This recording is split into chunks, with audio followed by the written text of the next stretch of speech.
Hallelujah. Shalom, family. Greetings to the 12 tribes of Yisrael scattered abroad. We're going to continue our lesson on fringes. Bamidbar, or Numbers chapter 15. Speak unto the children of Yisrael and bid them that they make them fringes in the borders of their garments throughout their generations, and that they put upon the fringe of the borders a riband of blue. Devarim, or Deuteronomy chapter 22. You shall make you fringes upon the four quarters of your vesture, wherewith you cover yourself. We're going to look at how these commandments were actually performed in what is called the New Testament.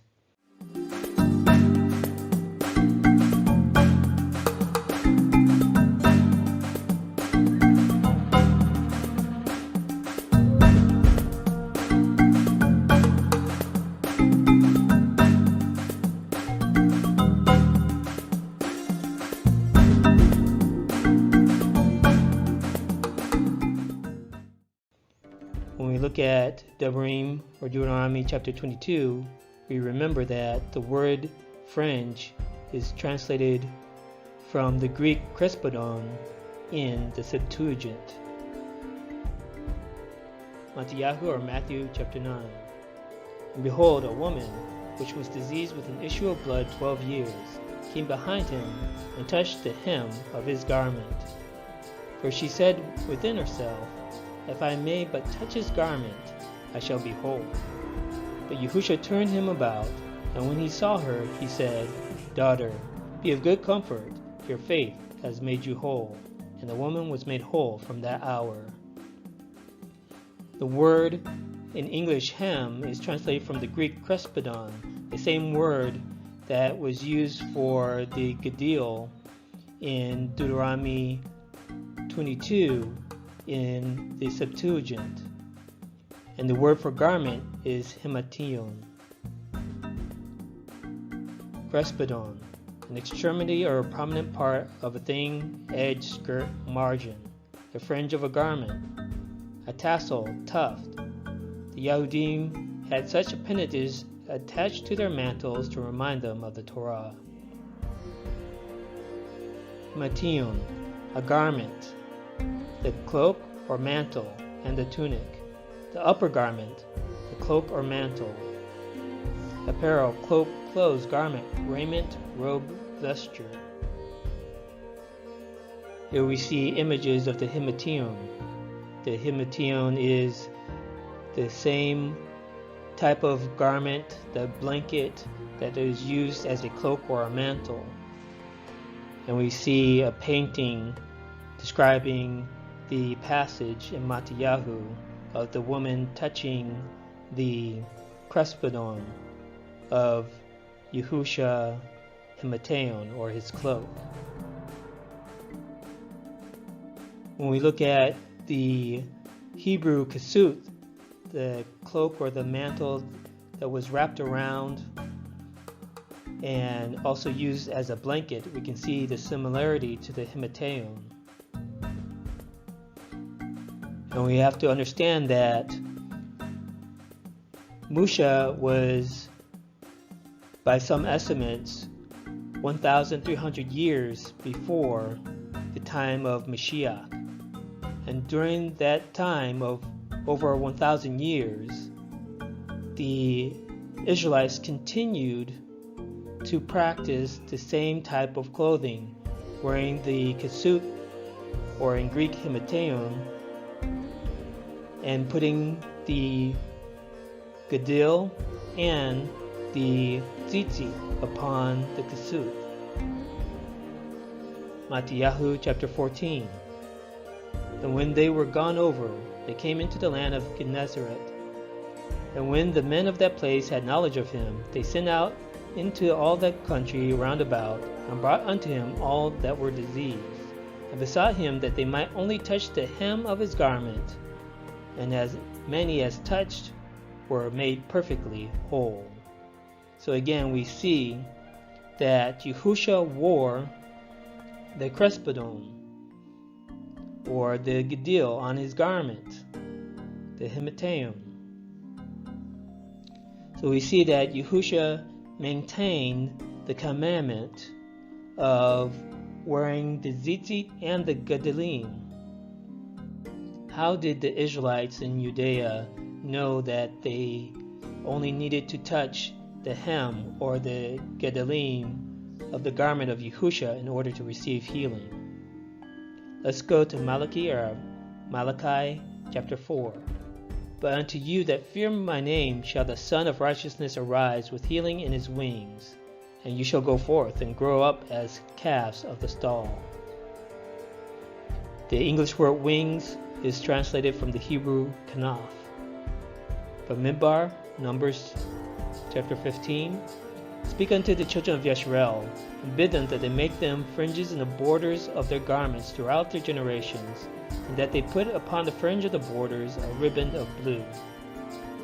And you see there that the word in English borders is the same word in Hebrew kanaf. Devarim or Deuteronomy chapter 22. You shall make you fringes upon the four quarters of your vesture wherewith you cover yourself. So again, we see that the English word quarters is translated from the Hebrew kanaf, the same word. Kanaf, wing, extremity, edge, wing, border, corner, skirt. So we see that the people of Judea knew, according to Malachi, that there was healing in the wing or the border of Yahusha, his garment. So again, we go back to Malachi chapter 4. But unto you that fear my name shall the Son of Righteousness arise with healing in his wings, and you shall go forth and grow up as calves of the stall. Matthew chapter 13. Then shall the righteous shine forth as the sun in the kingdom of their Father. Who has ears to hear, let him hear. In 1 Yehochanan or John chapter 2. My little children, these things write I unto you, that you sin not. And if any man sin, we have an advocate with the Father, Yahushua HaMashiach, the righteous. So we see that Son of Righteousness, the righteous shine forth as the sun. Yahushua HaMashiach lived his life without sin, without breaking any of the commandment statutes of Yahuwah. He was the Son of Righteousness. He shined the light of the Torah. Matthew chapter 23. Then spoke Yahushua to the multitude and to his disciples, saying, The scribes and the Pharisees sit in Musha's seat, but all their works they do to be seen of men. They make broad their phylacteries and enlarge the borders of their garments. So we see here Yahushua warning the people about the practices of the religious leaders, saying that they enlarge the borders, or the crespidon, or the gadalim of their garments, the hemateon, or the kasut. He's not preaching against wearing the kasut, or the gadalim, or the fringe. That would be preaching against the Torah. That's not what Yahushua was saying. What Yahushua was saying is, these leaders wear extravagant clothing. They wear their clothing and they enlarge, make long their gadalim, make long their fringes as a show of self-righteousness to impress people. So the focus of the religious leaders was not on obeying Yahuwah. Their focus was on impressing mankind. That was the issue. So when we look at Matthew chapter 23, and Yahushua speaks about enlarging the borders or enlarging the crespidon or the gadalim, we look at the practices of the modern day Ashkenazim, and we see in these images how they wear what they call Tzitzit, which is the biblical Gadalim or Gadel, and how they actually wear it with their Gentile or European clothing. This is not how the biblical Israelites wore their fringes. Matthew chapter 5. Yahusha is quoted as saying, "Think not that I am come to destroy the Torah or the prophets. I am not come to destroy, but to fulfill. For verily I say unto you, to heaven and earth pass, one jot or one tittle shall in no wise pass from the Torah, to all be fulfilled. Whosoever therefore shall break one of these least commandments, and teach men so, he shall be called the least in the kingdom of heaven. But whosoever shall do and teach them, the same shall be called great in the kingdom of heaven." So we have the issue today among the Bantu Israelites in diaspora of how do we return back to Yahuwah? How do we return back to the ancient pathways and fulfill all his laws and commandments? There are some who have the doctrine or philosophy of saying, well, we don't need to wear the fringe upon the borders with a band of blue. We do not need to wear the tassel at the four corners.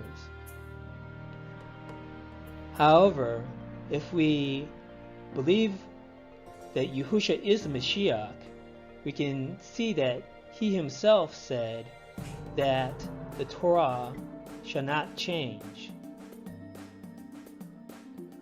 So let's go back to the commandments in the Torah. Bamidbar, or Numbers chapter 15. And Yahuwah spoke unto Moshe, saying, "Speak unto the children of Yisrael, and bid them that they make them fringes in the borders of their garments throughout their generations, and that they put upon the fringe of the borders a ribbon of blue." So we see that Yahuwah states that this commandment is to be throughout the generations. Verse 39. "And it shall be unto you for a fringe, that you may look upon it, and remember all the commandments of Yahuwah, and do them, and that you seek not after your own heart and your own eyes, after which you used to go a-whoring, that you may remember and do all my commandments, and be set apart unto your Alaim." Again, the people of Yisrael are to be a set apart or holy people. We are to be different than all the other nations. And part of that difference is in our fashion, in what we wear. We are to be visually different from other nations. And we see our example, Yahushua HaMashiach, being the perfection of a man walking in the Torah, obeyed this commandment. So if he is our example, should we not do the same? Verse 41. "I am Yahuwah your Alaim, which brought you out of the land of Egypt to be your Alaim. I am Yahuwah your Alaim." And again we see that Yahuwah stamped his name twice upon this commandment, sealing it as with a king and his signet ring. Devarim, or Deuteronomy chapter 22. "You shall make you fringes upon the four quarters of your vesture, wherewith you cover yourself." So if we say that we believe in Yahuwah and we love him, we should do what? We should obey his commandments. And furthermore, if we believe that Yahushua is the Messiah, the Mashiach, and we believe that his example is the perfect example, we should walk as he walked. Matthew chapter 15. We see Yahushua speaking to the religious leaders. "But he answered and said unto them, Why do you also transgress the commandment of Alaim by your tradition? For Alaim commanded, saying, Honor your father and mother, and he that cursed father or mother, let him die the death. But you say, whosoever shall say to his father or his mother, it is a gift, by whatsoever you might be profited by me, and honor not his father or his mother, he shall be free. Thus have you made the commandment of Elohim of none effect by your tradition. You hypocrites! Well did Yeshayahu prophesy of you, saying, This people draw nigh unto me with their mouth, and honor me with their lips, but their heart is far from me. But in vain do they worship me, teaching for doctrines the commandments of men. And we see that Yahushua was quoting from Yeshayahu or Isaiah chapter 29. So concerning the commandment of fringes, we have some people saying that we no longer need to fulfill this commandment. Some people say, well, because I believe in Yahushua, I don't need to wear fringes. Well, Yahushua himself wore the fringes upon his garments. He is our example. So why should we nullify the commandments of Yahuwah with our man-made teachings, with our man-made understanding? Wouldn't it be better for us as the people of the book, as the people that have a covenant with Yahuwah, to fulfill all his laws, commandments, and statutes? Review questions. What is the Hebrew word for fringe in Bar Midbar or Numbers chapter 15?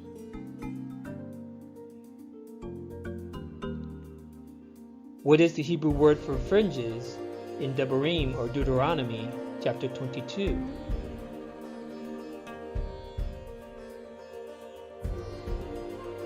What color is tekelet?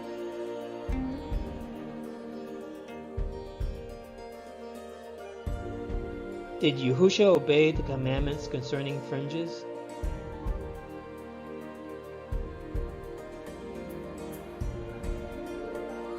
Have the commandments of fringes been nullified?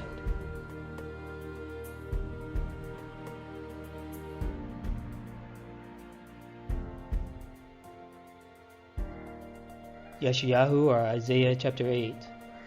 Bind up the testimony, seal the Torah among my disciples.